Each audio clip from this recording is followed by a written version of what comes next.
Hello, this is Braydyn Lents, and today I will be discussing my Journalism 216 Mass Communications essay and what I did for the essay and how I did it for the presentation. So, the question I used was, should social media companies such as Twitter or YouTube be allowed to censor posts or ban user accounts based on content? The answer to that question actually started on January 6th of 2021 when we had President Trump speak at his annual meeting for annual rally where multiple people came and they saw him speak, but then he encouraged all of them to start storming the Capitol.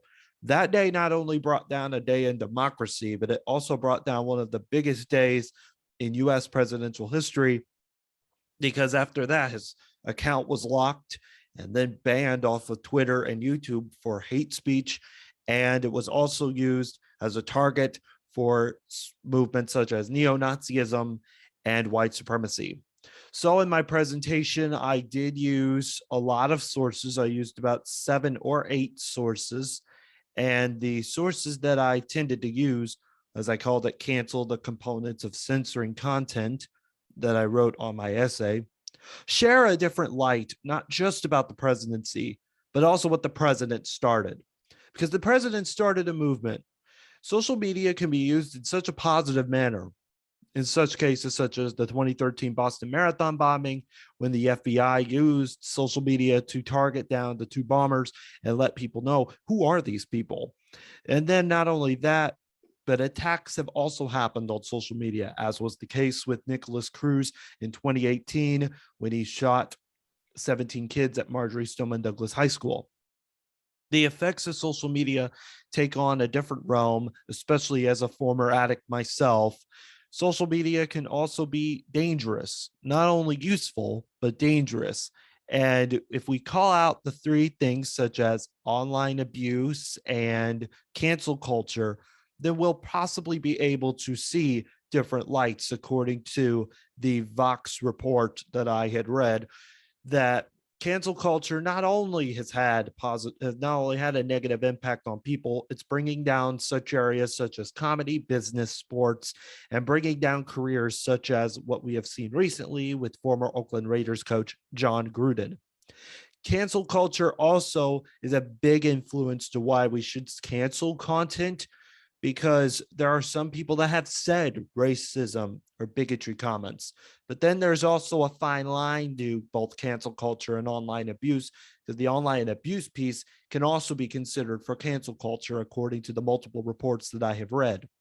Social media sites should be used for political reasons by politicians, but should also be taken for granted in terms of getting your message out there, but at the same time protecting yourself. So having someone to manage your social media, even if you're not a politician, is very, very, very useful. And then finally, what I wrote down was corporations such as Facebook, Twitter, YouTube, LinkedIn, and so on are all in common, because not only are corporations to blame for a lot of the mishaps, such as YouTube, or correction, Facebook changing their name to Meta, but also we have seen corporations act like they stand up to sexism, racism, and child pornography. But as a matter of fact, the corporations are egging it on, such as in Instagram's case, where young teenage girls start posting random bikini photos at the age of 15, and then they start acting more narcissistic and more uh, you and more tranquil and more corrupt. That's what I was going to say. More corrupt.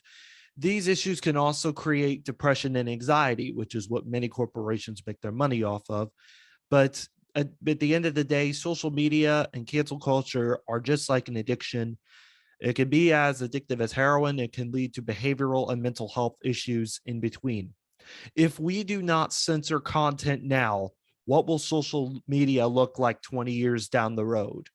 If we don't censor content now, will there be future terrorism risks or future threats of violence by people who want to start fights and start having disagreements? If we started canceling social media in general, what would our world look like? And how would humanity look like? Those are some of the questions that I have asked myself. And in conclusion, I feel like it'd be very beneficial for our country to censor content that is not only hurtful, but is also being subjected towards female body parts, cancel culture, racism, bigotry, and threats of such school violence or otherwise. And I would say, yes, the final answer is yes. Censoring content will not only help out our world, it will also strengthen relationships. And not only that, if we just got rid of social media in general, we would have a possibility of having things go our way and people become united. Thank you so much for listening. Have an awesome day. And thank you, Mrs. Taylor, for everything that you have done for this class.